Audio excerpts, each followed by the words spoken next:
Hola Diana, buenas noches. Hola, Lisa, buenas. Buenas noches, te pongo asistencia ya.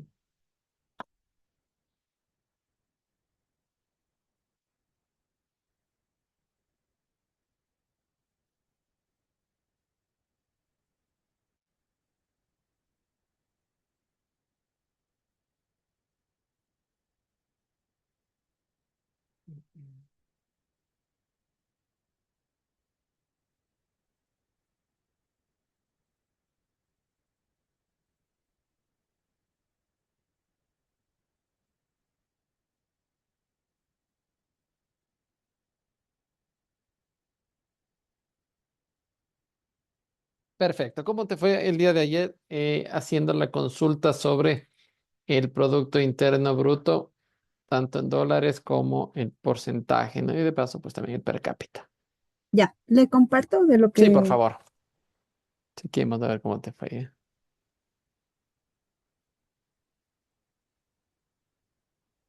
ya, esto es lo que pude consultar. Tengo el detalle periódico y también tengo unos análisis. Ujú, Dice que en el 2023 el PIB en dólares es de 121,6 millones, con la ujú, variación del 2,4%, que eso es un dato real. En el ujú, 24 es de 119 millones, con el menos 2%, que es un cierre estimado. ujú, En el 2025 tenemos 121,7 millones con el 2,30%, que es una proyección de cierre. Y en el 2026 tenemos 124,1 millones con el 2%, que es una proyección de crecimiento. ujú, En el análisis que pude consultar, tengo que en el 2023 la economía ecuatoriana mostró crecimiento moderado, influyó positivamente el consumo interno de las exportaciones petroleras, hubo recuperación parcial después de años y desaceleración económica. ujú, En el 2024 se observa desaceleración económica, factores como inseguridad, crisis energética y menor inversión afectando el crecimiento. ujú, El PIB tuvo una variación negativa a menor crecimiento. En el 2025 se espera recuperación gradual, mejora una inversión pública y privada, mayor estabilidad económica y recuperación del comercio.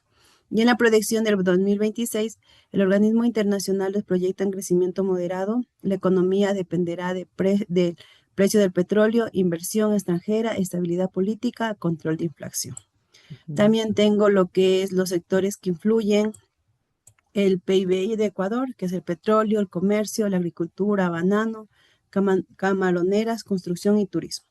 Y los factores que afectan el crecimiento económico es la inflación, el desempleo, la inseguridad, la crisis energética, la inversión extranjera y la exportación. Y ujú. como conclusión tengo que la evolución del PIB del Ecuador muestra una economía con recuperación gradual después de periodos de desaceleración.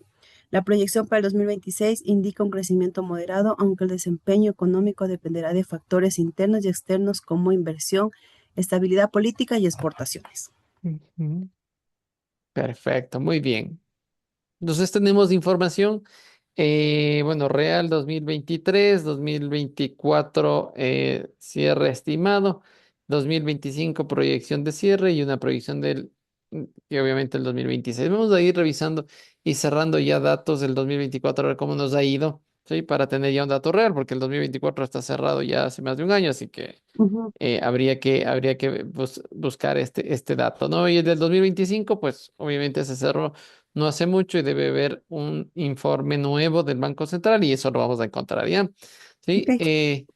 está perfecto, nos ayuda muchísimo a tener ya una primera idea de qué estamos hablando. Hablamos en el 2026, se espera pues cerrar con 124.000 millones de dólares, ¿no? Sí, ese es el valor. Una variación del PIB de 2% nos da una proyección de crecimiento frente al 2025 que se estimaba 121 25. mil millones. Entonces, vamos a ver cómo fue caminando esta particularidad, ¿ok? Ujú. Chévere. Entonces, muy bien, vamos entonces a trabajar. Tenemos ya la primera parte de los indicadores, ¿sí? La primera parte del indicador que habíamos visto estos días que hemos estado desarrollando, pero sabemos que en uno de los análisis que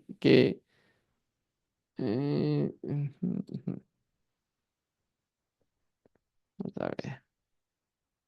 Ya, deja de compartir, ¿ya? Ahí creo que estoy bien. ¿Ya? Entonces, habíamos visto que dentro de la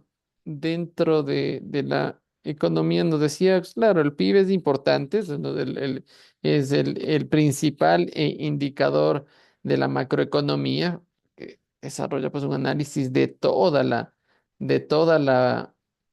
la producción de un año, pero no por eso quiere decir que es el único y con el que se toma decisiones. Entonces, a través de eso, pues sabemos que existen otros tipos de indicadores macroeconómicos, ¿sí? Y vamos a desarrollar esa radiografía de la salud macroeconómica, tanto interna como externa, ¿no? ¿Sí? Así que vamos a ir trabajando en función de aquello, ¿sí? De tal forma, pues que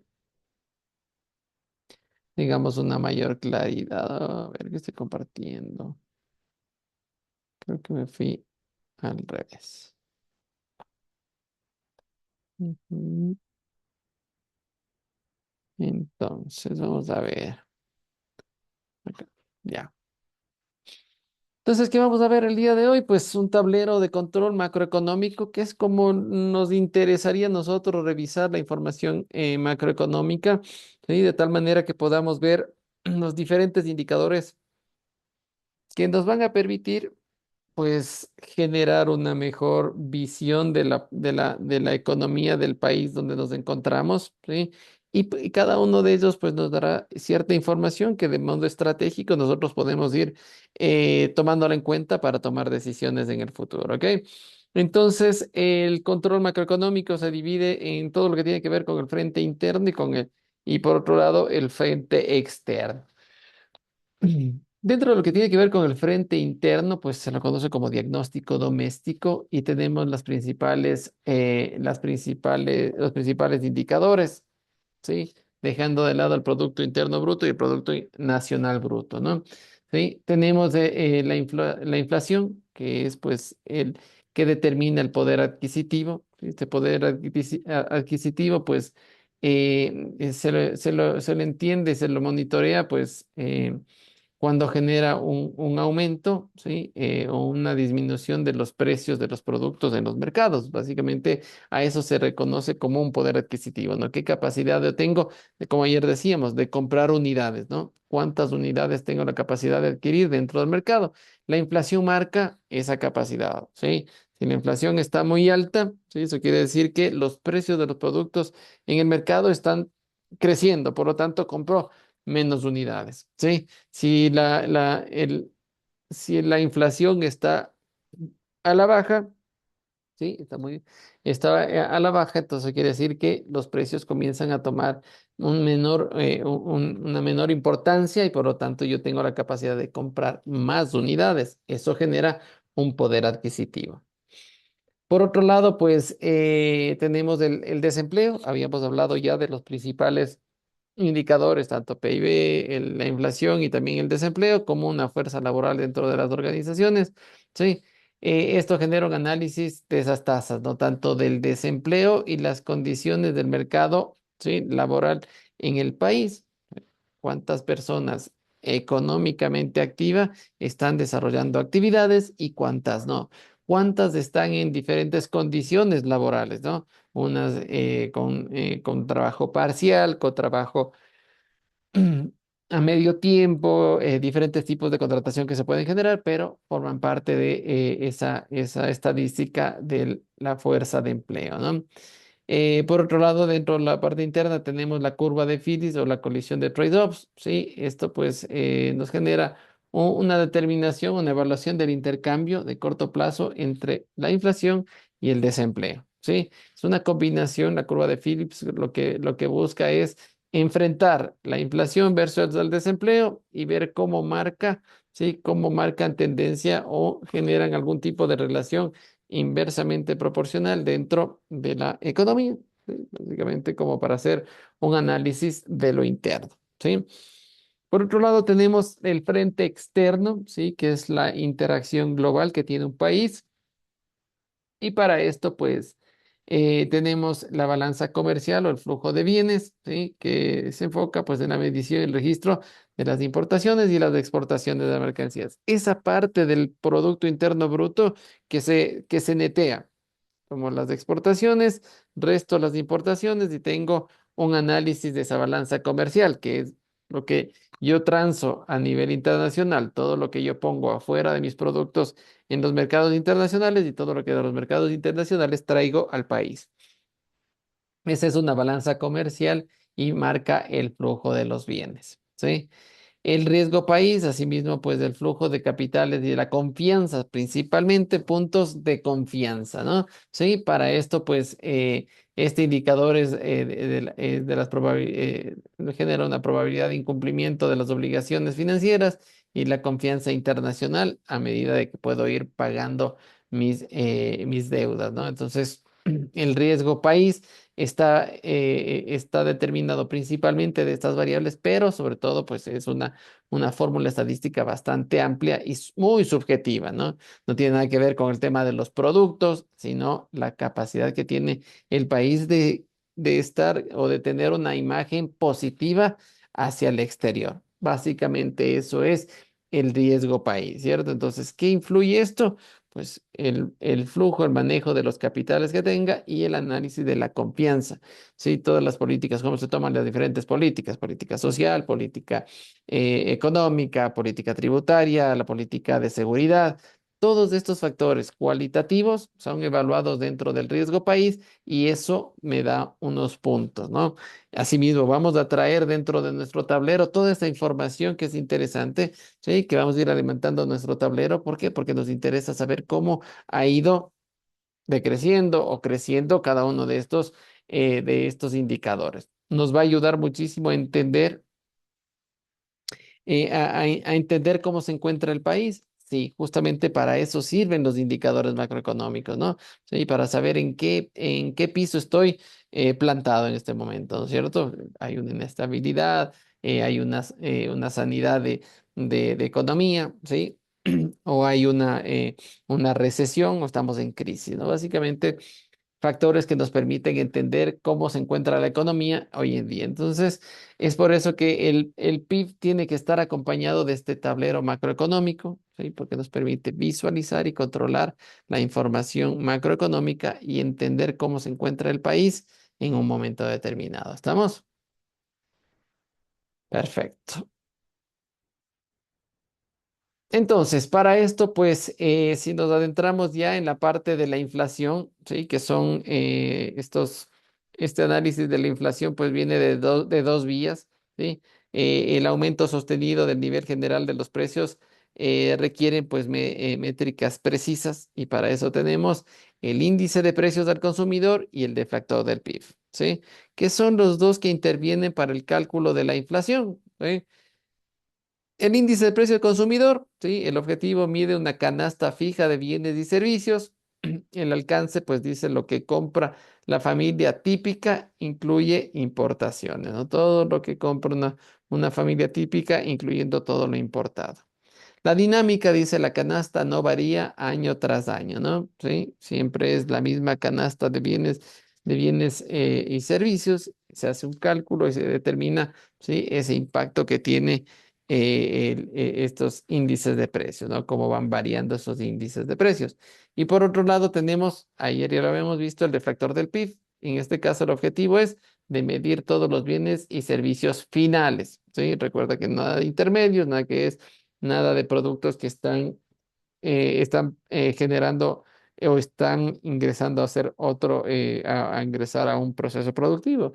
Nada de materias primas o commodities. Eso quiere decir todos los productos finales que están listos para ser consumidos.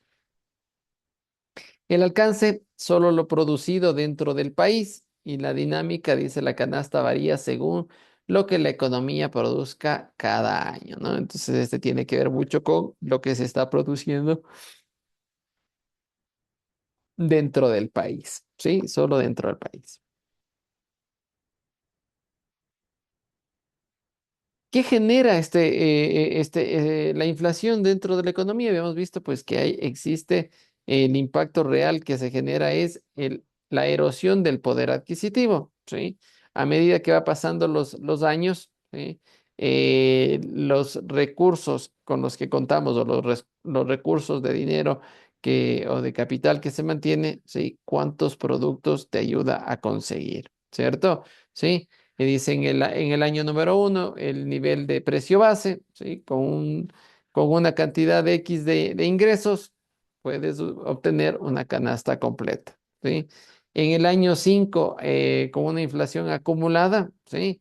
Puede generarte un impacto en la canasta que puedes adquirir con la misma cantidad de dinero, ¿sí? Y al año 10 existe ya una erosión severa, haber un incremento acumulado de la inflación y eso puede hacer que tú pierdas del poder adquisitivo y con el mismo dinero de hace 10 años, ¿sí? Únicamente puedas comprar cierta cantidad de productos. A eso se lo conoce como la erosión del poder adquisitivo, ¿no?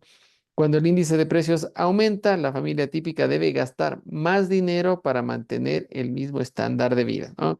Entonces, si hay una canasta básica, que es como se lo conoce, la canasta básica o la cesta básica, ¿sí? Una canasta básica estándar y te genera un rubro en dineros para poder alcanzarlo. Esa es la forma de medir este impacto del índice de precio del consumidor, ¿cierto? Entonces yo tengo una cierta cantidad de dinero y ciertos productos en una cesta, ¿sí? Que son que pues obviamente por temas de estadísticos son productos específicos, ¿no? Una misma cesta, ¿sí? Si yo me veo en el primer año, ¿sí? Y tengo estos recursos, ¿cuánto puedo acceder a esos recursos?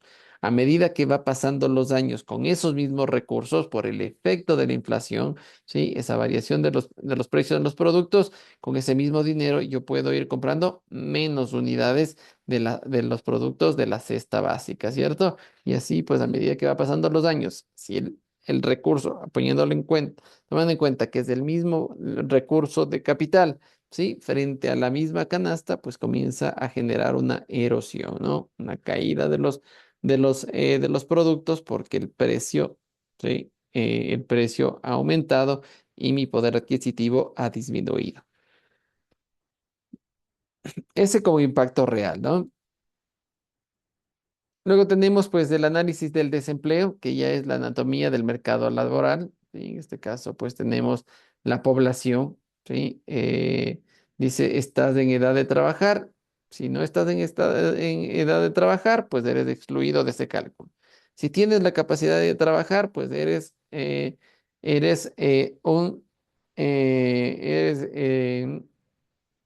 una persona económicamente activa, ¿no? Por lo tanto, puedes generar actividades laborales. La siguiente pregunta es, ¿estás trabajando actualmente? ¿Sí? Te dice sí, lo toman como un empleado. Y si te dice no, entonces ahí viene otra parte, ¿no? ¿Has buscado trabajo actualmente en las últimas 4 semanas y está disponible? ¿Sí? Te dices sí o te dice no. Si te dice sí, eres un desempleado y se te toma como desempleado abierto. Si dices no, entonces es una fuerza laboral, ser un estudiante, jubilado o desalentado, ¿no? Básicamente por el efecto de tienes la capacidad de trabajar, pero no estás en este momento trabajando, ¿no? Dice los 3 perfiles de desempleo, ¿sí? Tenemos el primer perfil que es el friccional, ¿sí? Que es la búsqueda a corto plazo, transición normal de trabajadores buscando en el empleo que mejor calce con sus habilidades, ¿no? ¿Sí? Ese es el friccional. El estructural, hay un desajuste a largo plazo, rigidez salarial a falta de habilidades, la oferta supera a la demanda de un salario dado. Y el cíclico, pues que viene causado por el ciclo económico, ¿sí? De las recesiones, cae el PIB, cae la demanda de trabajo, ¿no? Entonces son esos que por el efecto de las empresas que desarrollan transformación, no hay o no se generan esas actividades, pues dejo de trabajar, ¿no? Tanto lo friccional como lo estructural generan una tasa natural de desempleo, ¿sí? Friccional más natural, estructural se lo conoce como el nivel de pleno empleo en macroeconomía, ¿no? El cíclico, pues, forma parte de los trabajadores, pero bajo un criterio de eventualidad. ¿Ok? Entonces, un friccional y un estructural forma parte de un pleno empleo. Y aquí un poco del análisis de la curva de Phillips, ¿sí? Con una disyuntiva tanto de corto plazo, ¿sí? ¿Qué es lo que busca enfrentar? Pues la tasa de inflación versus la tasa de desempleo, ¿no? ¿Sí? Alta inflación, ¿sí? Cuando tenemos una alta inflación, existe un bajo desempleo, ¿no? Sí, existe un bajo desempleo. ¿Sí? A medida que la inflación va bajando, ¿sí? El nivel de desempleo comienza a subir.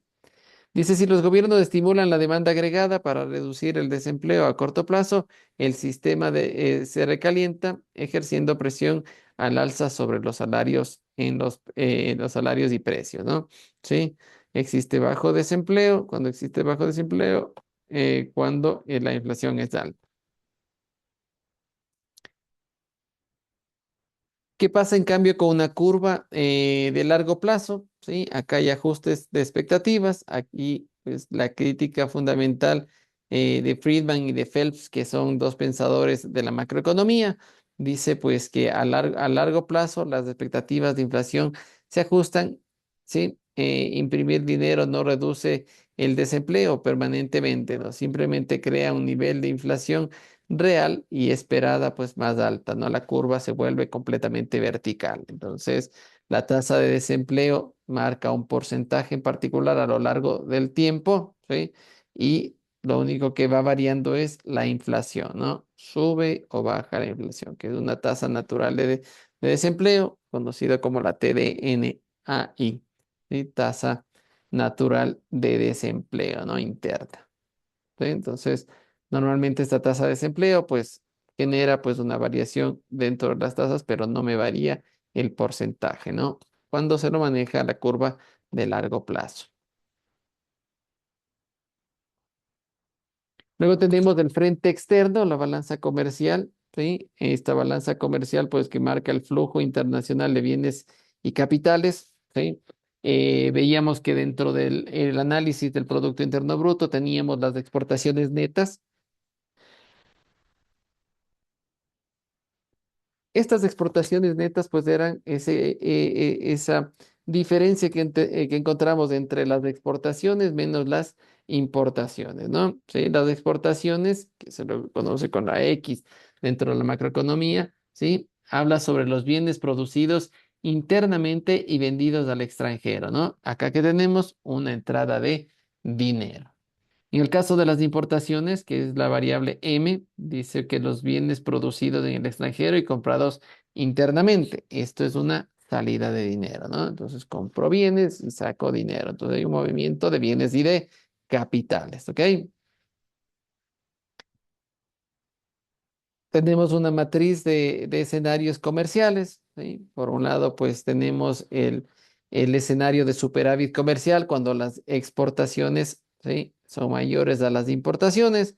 Las exportaciones netas, pues son positivas. El impacto de capital en el país es prestamista neto en los mercados financieros mundiales, ¿no? Entonces, eso quiere decir que existe una mayor cantidad de recursos que ingresan de recursos de capital que ingresan versus el recurso de capital que sale, porque lo importado, ¿sí? Lo importado hace una salida de dinero y lo exportado hace un ingreso de dinero. Cuando existe un equilibrio en el mercado en el mercado comercial, ¿sí? Pues es cuando las exportaciones son igual a las importaciones, ¿sí? Por lo tanto, las exportaciones netas son igual a cero, ¿sí?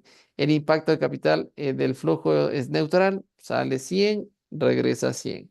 Y el impacto es neutral, ¿no?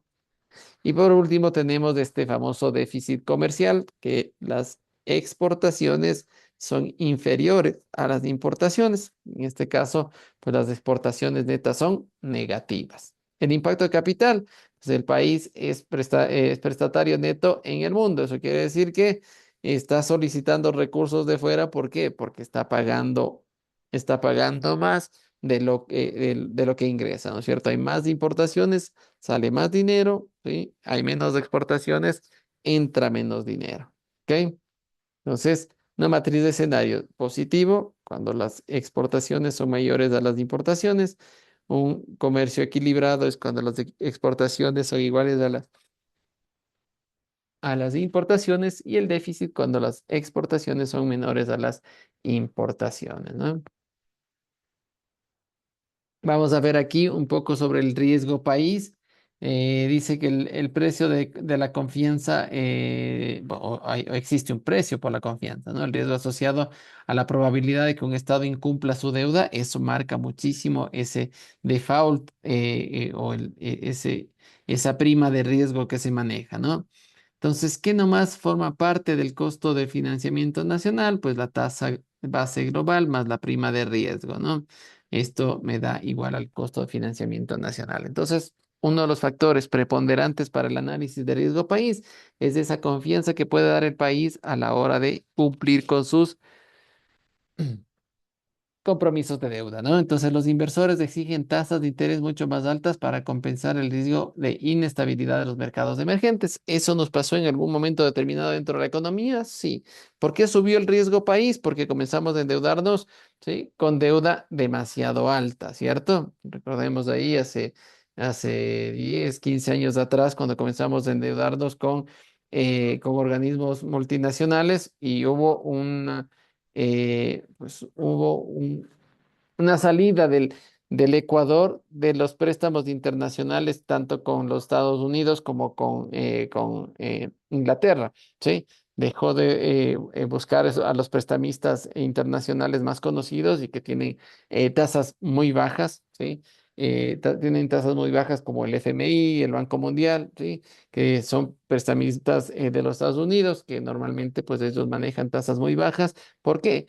Porque ellos garantizan que el nivel de riesgo que tú debes considerar al momento de endeudarte tiene que ser menor. Y ahí es cuando tú desarrollas un compromiso de pago de deuda, ¿sí? Comprometes temas tributarios, recaudaciones principalmente de tributos, eh, el, el- el el generar mayor inversión, ¿sí? La explotación de petróleo.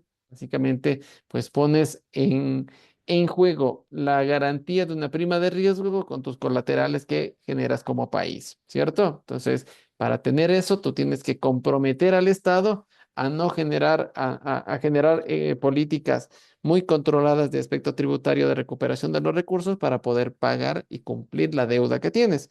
Y por hacer eso, pues te doy tasas muy bajas, ¿no? Que normalmente entre Estados Unidos e Inglaterra, pues tienen la tasa Prime y la tasa LIBOR, que son las tasas internacionales que ellos manejan y que está fluctuando entre el 2 y hasta el 4% como máximo de tasa de interés anualizada, ¿cierto? ¿Sí? Y eso pues hace que este riesgo sea menor, ¿sí? Sea menor. Entonces, este costo de financiamiento nacional es bajo, por lo tanto, mi riesgo país será bajo, ¿cierto? Pero vimos que en los últimos años, bueno, ya en los últimos años, en los 15, 20 años de atrás, comenzó a subir el riesgo país, ¿sí? Estábamos en medio y en algunos momentos comenzamos a estar en alto, ¿no? Entonces ahí fue cuando dejamos lo que dijimos es, no queremos tener relaciones con los de Estados Unidos, ¿sí? Dejamos de tener relaciones con los Estados Unidos y comenzaron a buscar nuevos financiamientos, ¿sí? Pero con organismos internacionales de otros países. ¿Sí? Principalmente países como la China, países como Irak, ¿sí? Que son países que te garantizan tasas de interés muy elevadas, ¿sí?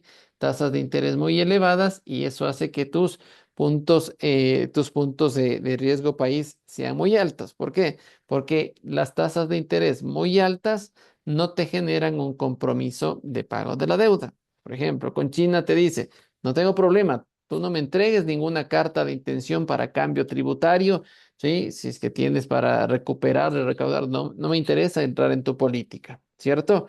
Pero por no entrar en tu política, yo te cobro tasas del 7, del 8%. Y ese es el financiamiento que en un momento determinado lo tuvimos, ¿no? Sí, principalmente con la China, que fue uno de los países que más recursos nos entregó. Irak es otro de los países. Sí, Venezuela también fue otro de los países que nos entregó crédito, pero con tasas de entre el 7 y el 8%. ¿Por qué? Porque ellos no intervenían en la política nacional, ¿sí? ¿Por qué? Porque no les interesaba garantizar un riesgo bajo.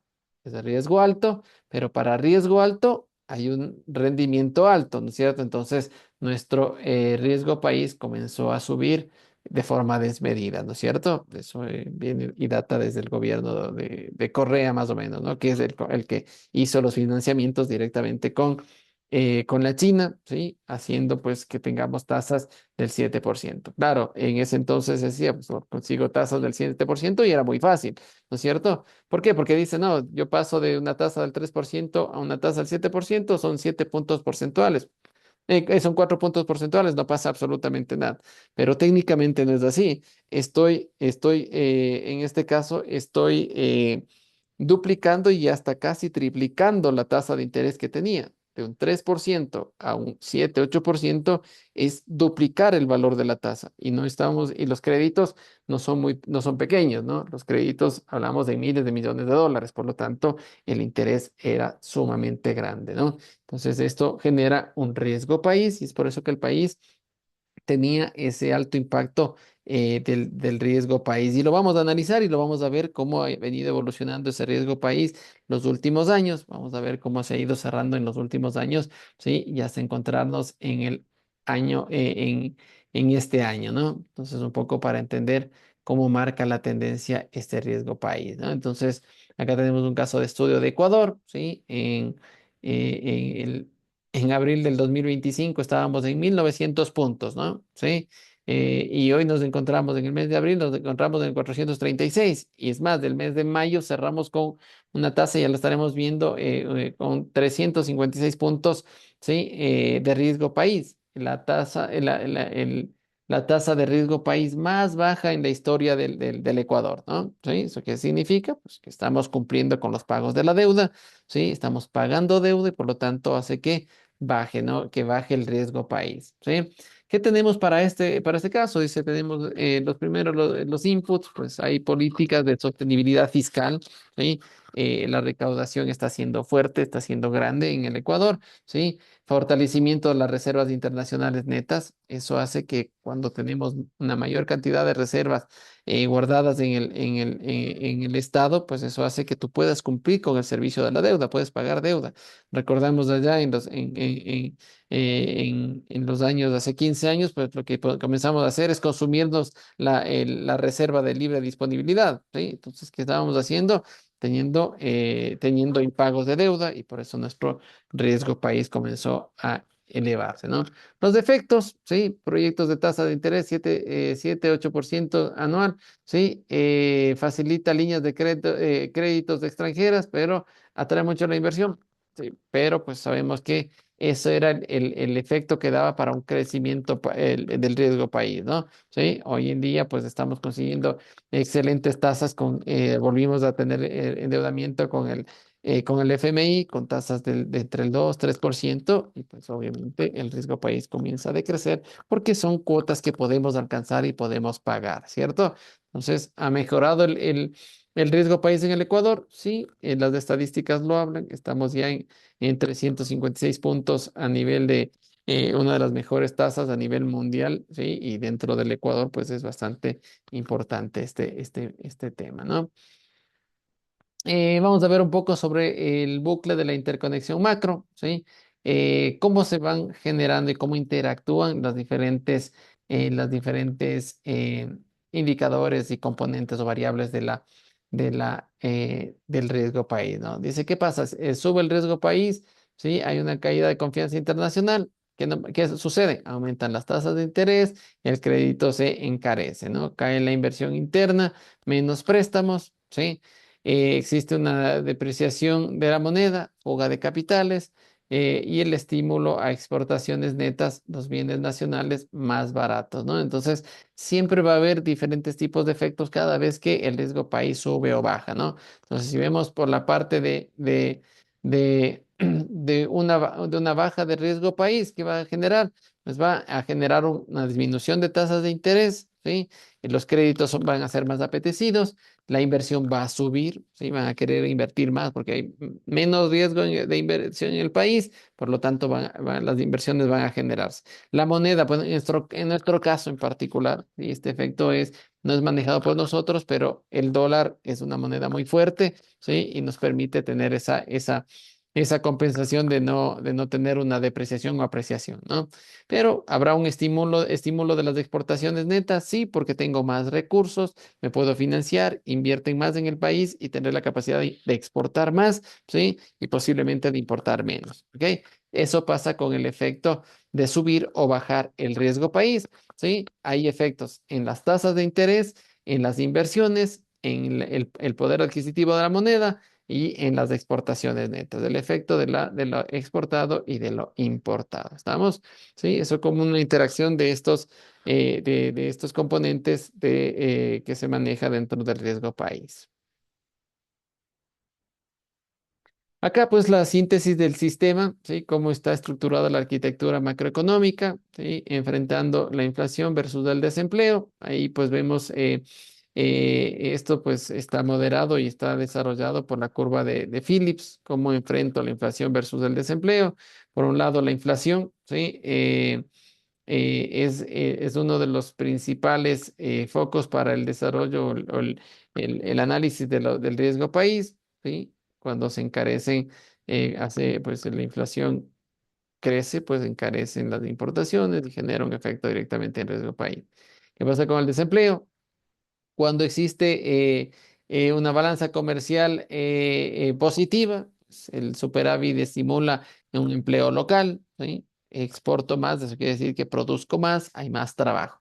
Pero al contrario, la balanza comercial es negativa, que va a haber una caída del empleo, ¿sí? Hay una afectación directamente en el empleo, ¿no? Ningún indicador opera en el vacío, dice, mover la palanca de una genera ondas de choque en el ecosistema completo. Entonces sabemos que esto interactúa por el efecto de la economía, ¿no? Los precios de los productos en el mercado están continuamente cambiando, ¿sí? Cuando hay demasiado, hay un crecimiento inflacionario, dejo o pierdo mi poder adquisitivo y habrá un impacto en la producción. ¿Qué pasa con la producción? Decae la producción porque no puede comprar tantos insumos. Eso significa, si la producción cae, el empleo se verá afectado, ¿no es cierto? ¿Sí? Y por lo contrario, si la inflación comienza a decaer, comienza a bajar en los precios y yo tengo una mayor capacidad de poder adquisitivo, puedo comprar más recursos, ¿sí? Producir más y eso va a hacer que mi balanza sea positiva y tener un superávit. ¿Eso impacta en el desempleo? Sí, porque puedo tener un mayor estímulo en el empleo y hacer que ese indicador baje, ¿no? Sí, entonces sabemos que este sistema, pues el impacto, como dice, pues un movimiento en la balanza comercial puede hacer que haya un efecto en el desempleo, como en la inflación y en el riesgo país, y viceversa. Si el riesgo país sube, es por efecto de la inflación y eso puede afectar a la balanza comercial y asimismo directamente al empleo, ¿no? Todo está atado, ¿sí? Dentro del sistema de la arquitectura macroeconómica, ¿no? Pues ya si nosotros desarrollamos un poco de análisis de estos indicadores, ¿sí? Que hoy vemos que tenemos tanto un frente interno como un frente externo, ¿sí? Existen diferentes hábitos y un análisis entre los indicadores y un filtro, pues obviamente un filtro globalizado de la estructura macroeconómica, ¿no? Por un lado, el frente interno, la inflación erosiona el poder adquisitivo, mientras que el desempleo revela ineficiencias estructurales, ¿no? La ilusión a corto plazo, la curva de Phillips demuestra que no se puede comprar pleno empleo,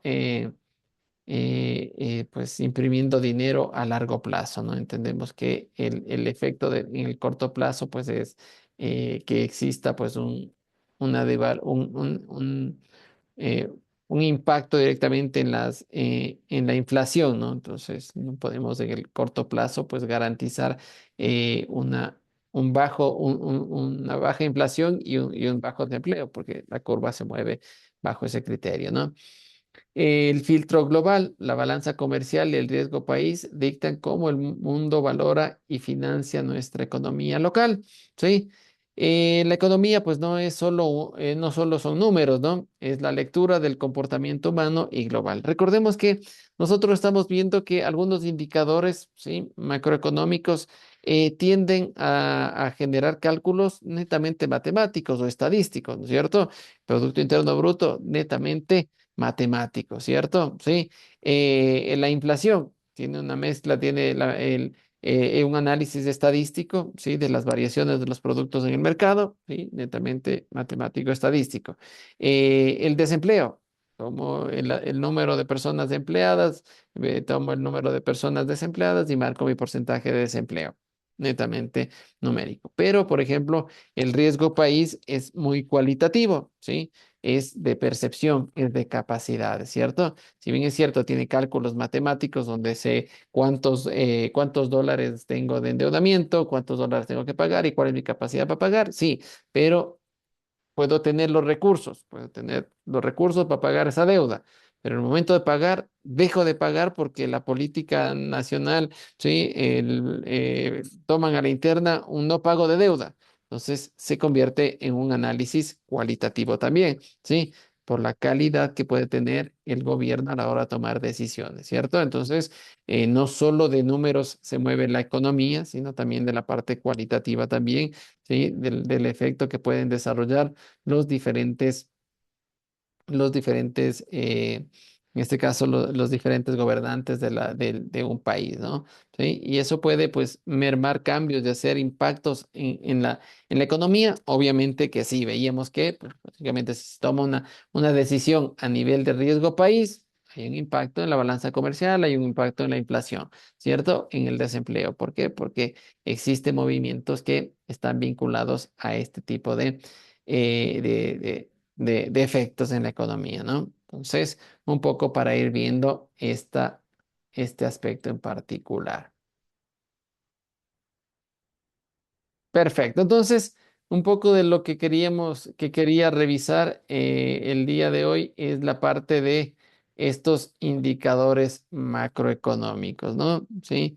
Nosotros vamos a seguir generando información, ¿sí? Vamos a seguir determinando información para tener una claridad de la realidad nacional, ¿cierto? Este análisis macroeconómico fue hecho en el año 2025, ¿sí? Tenía realidades hasta el 2024, una estimación en el 2025, pero hoy en día ya nos encontramos en el 2026, ¿cierto? Sí, año 2026, por lo tanto, esto ya no es, esto ya no es una estimación, ¿cierto? Esto termina siendo una realidad, ¿sí? El 2025 ya es una realidad,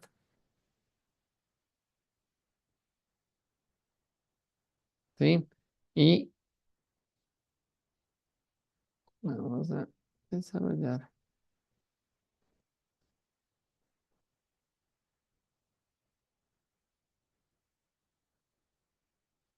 Y aquí vamos a tener el año 2026, ¿cierto?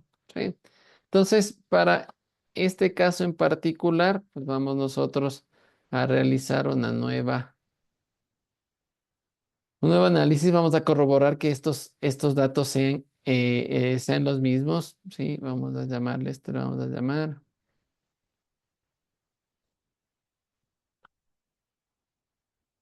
lo vamos a llamar,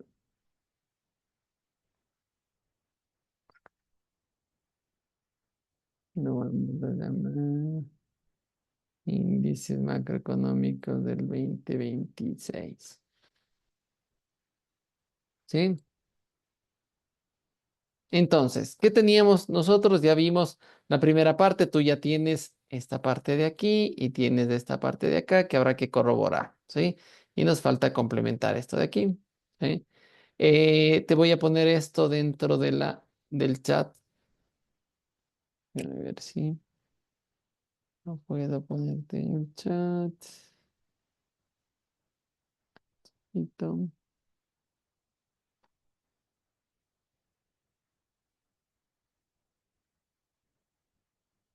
Índices macroeconómicos del 2026.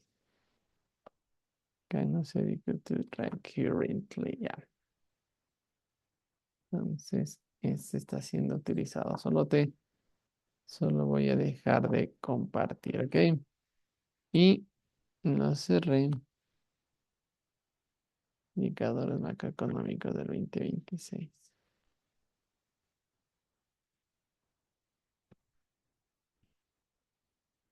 Listo. Chequear en el chat. Está ya este mismo archivo, ¿sí? Para que lo puedas visualizar.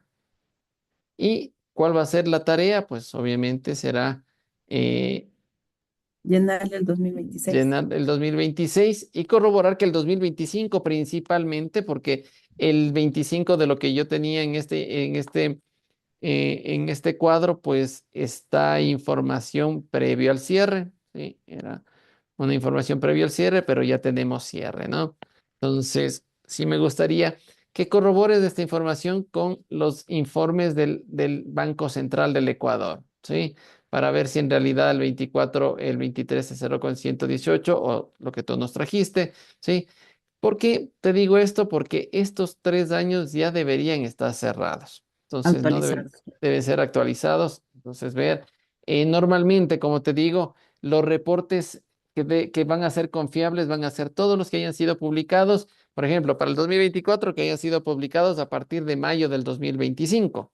Entonces, todo lo que haya sido publicado en 2025 ya me dará una realidad del 2024. ¿Sí? Ahora que estamos Ujú. en junio del 2026, ¿sí? Ya tiene que Ya darme debería dar deportes del 2025, ¿no es cierto? Entonces, 25. y este sí va a ser estimación completa, ¿no? Queremos ver cómo está estimado que el país, cómo piensa que vamos a hacer al 2026, nos interesa muchísimo, ¿ok? Ya. Entonces, ¿hay tarea para este fin de semana? Claro, ¿cierto? Mm. Es completar estos índices. Y no solo nos vamos a quedar en estos índices, vamos a ver índices de precio al consumidor, la inflación, vamos a ver el endeudamiento país, ya tenemos algunos datos, hay que corroborar estos. Sí, hay que corroborar estos tres que te mandé a consultar. Estos Ok, déjalos ya así, ¿ya? Porque ya, estos deben tener un poco de esa visión. ya Pero listo. estos de acá sí corroborarle y 2026. Tengo crecimiento país, riesgo país, ¿sí? Veamos cómo cerramos. El de riesgo país, tienes que encontrarle el del último día. Es una particularidad porque este índice lo vas a tener diario. Entonces, no lo vas a tener acumulado. Entonces, el que marque el 31 de diciembre del 2025, ese será el riesgo país final, con el que cerró el Ecuador, ¿sí? Entonces corrobora estos datos de aquí, ¿ok? Dicen Y esos en dólares, ¿no? no, son puntos, Puntos. ¿sí? Ok, Son puntos, ¿ya? ¿Sí? Entonces estamos en 1100 puntos. En el 2025 estábamos, o estimábamos estar en 1100 puntos, ¿no? ¿Sí? Veamos en cuánto cerramos, ¿sí? Eh, en el 2024, 950 puntos. Ahorita, por ejemplo, ahorita el del 2026 va a ser el que tengas, encuentres o al 31 de mayo o el que esté a estos días, ¿sí? Que me imagino que es el que salió, recién publicaron los de Forbes, vi que publicaron que estamos en 356 o 376 puntos. Verifiquemos esa información, ¿ya? ¿Sí? ya, Y listo. eso, pues una vez que tengamos viendo toda esta información, nos va a dar una visión clara del país, ¿no? ¿Sí? Ahí tenemos años de pandemia, por ejemplo, ¿sí? Por eso están en rojo. Sí, fueron años de pandemia y pues cómo hemos ido evolucionando después de esa crisis. Si seguimos en crisis, analicemos si seguimos en crisis o básicamente estamos en un cambio en un cambio de esta instancia, ¿no? Normalmente una economía está en crisis, está en recesión o está en auge, ¿no? Sí, economía sana, ¿sí? En este caso, pues veamos si estamos con una economía sana, estamos en recesión todavía o seguimos en crisis. Veamos cómo podemos calificar eso, ¿no? Y vamos a revisar también un poco el tema de la inflación, que eso lo estaremos viendo la siguiente semana, ¿ya? Entonces, tenemos esta primera parte, realizar este análisis de los indicadores, ¿sí? Y tener este cuadro lleno y completo, ¿no? Para revisar el día lunes, qué es lo que tenemos. Para el día de hoy, en la parte asincrónica, ¿sí? Te voy a pedir, por favor, que hay en este caso, eh, te dejé en la parte de foro, ¿sí? Asimismo hay un foro de debate, ¿sí? ¿En cuál unidad, Lice? En la unidad número 3 esta vez. Ya estamos Ya, en los indicadores, la unidad número 3, ¿sí? ok. Entonces, te voy a pedir que te ingreses ahí al foro, lo revises y hay un cuestionamiento, ¿no? Que está enfocado directamente que está enfocado en la incertidumbre navegando en la incertidumbre, ¿no? Indicadores que mueven el mundo. Entonces, asimismo, hay unos tres cuestionamientos que hay que resolverlos, ¿sí? Sí, y veamos cuáles son esas preguntas que podemos irlas llevando hacia la realidad, ¿ok?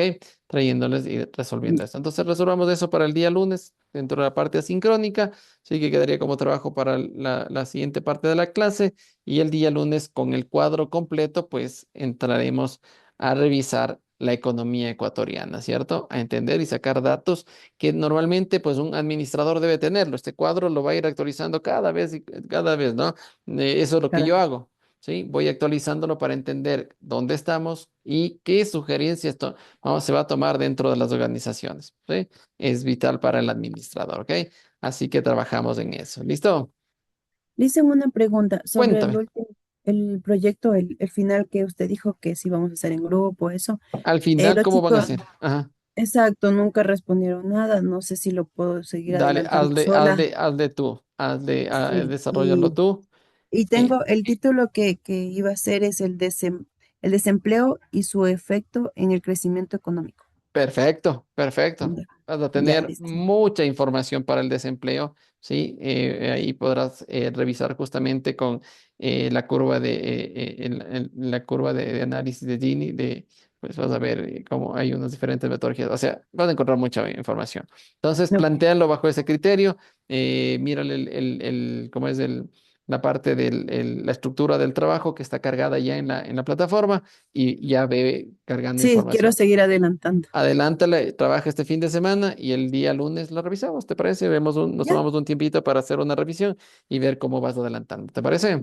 ya, Lisen, gracias. Buenísimo. Dale, entonces, nada, pues te dejo ahí con tareas, La tarea. desarrollémosla y trabajémoslo para el día lunes, ya que Ya, tenemos varios temas, ¿ok? ya, Lisen, Chévere, pues, gracias. Diana, te agradezco Hasta muchísimo. mañana. Hasta Excelente el lunes. hasta el lunes, ¿no? Ese- Excelente fin de semana. Gracias, Chao, igual chao, para usted. gracias. Hasta Chao, luego. chao.